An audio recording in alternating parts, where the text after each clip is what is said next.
Hello friends, आज मैं आपको एक नई कहानी सुनाने वाला हूँ। उम्मीद है आपको यह कहानी अच्छी लगेगी।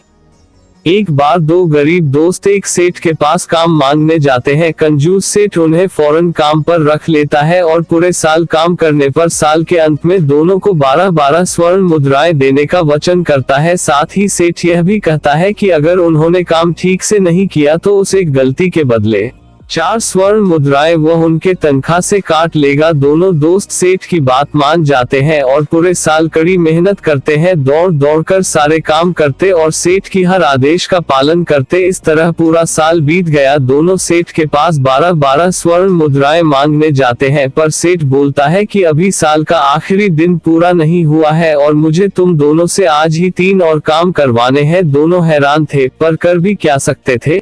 सेठ ने 3 काम बताने शुरू किए। पहला काम, छोटी सुराही में बड़ी सुराही डालकर दिखाओ। दूसरा काम, दुकान में पड़े गीले अनाज को बिना बाहर निकाले सुखाओ। तीसरा काम, मेरे सर का सही सही वजन बताओ। उन दोनों ने सेठ से कहा, यह तो असंभव है। सेठ की चालाकी काम कर गई और उसने कहा, ठीक है, फिर यहाँ से चले जाओ। इन 3 कामों को न कर पाने के कारण मैं हर काम के लिए 4 स्वर्ण मुद्राएं काट रहा हूँ। मक्कार सेठ की इस धोखाधड़ी से उदास होकर दोनों दोस्त बोझिल मन से जाने लगते हैं। उन्हें रास्ते में एक चतुर पंडित मिलता है। उनके ऐसे चेहरे देखकर पंडित उनसे उनकी उदासी का कारण पूछता है और पूरी बात समझने के बाद उन्हें वापस सेठ के पास भेजता है। दोनों सेठ के पास जाते हैं और बोलते हैं, सेठ जी, अभी आधा दिन बाकी है, हम आपके 3 काम कर देते हैं। सेठ हैरान था और सोचा कि उसका क्या बिगड़ेगा। वह तीनों दुकान में जाते हैं। दोनों दोस्त अपना काम शुरू कर देते हैं। वह बड़ी सुराही को तोड़ तोड़ कर उसके टुकड़े कर देते हैं और उन्हें छोटी सुराही के अंदर डाल देते हैं। सेठ मन महसूस कर रह जाता है, पर कुछ कर नहीं पाता है। इसके बाद दोनों गीले अनाज को दुकान के अंदर फैला देते हैं, तो सेठ बोल पड़ता है कि इसे फैलाने से यह कैसे सूखेगा, इसके लिए तो धूप और हवा चाहिए, देखते जाइए। ऐसा कहते हुए दोनों मित्र हथौड़ा उठा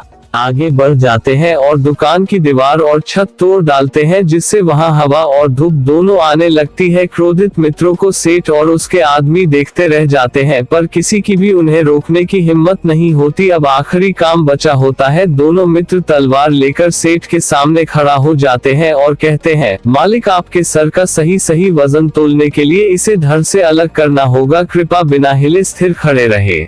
अब सेठ को समझ आ जाता है कि वह गरीबों का हक इस तरह से नहीं मार सकता और बिना आनाकानी के वह उन दोनों को 12-12 स्वर्ण मुद्राएं दे देते हैं। अगर आपको यह कहानी अच्छी लगी नीचे कमेंट करके जरूर बताएं और अगर वीडियो अच्छा लगे तो शेयर भी जरूर करिए। Thanks for watching this video.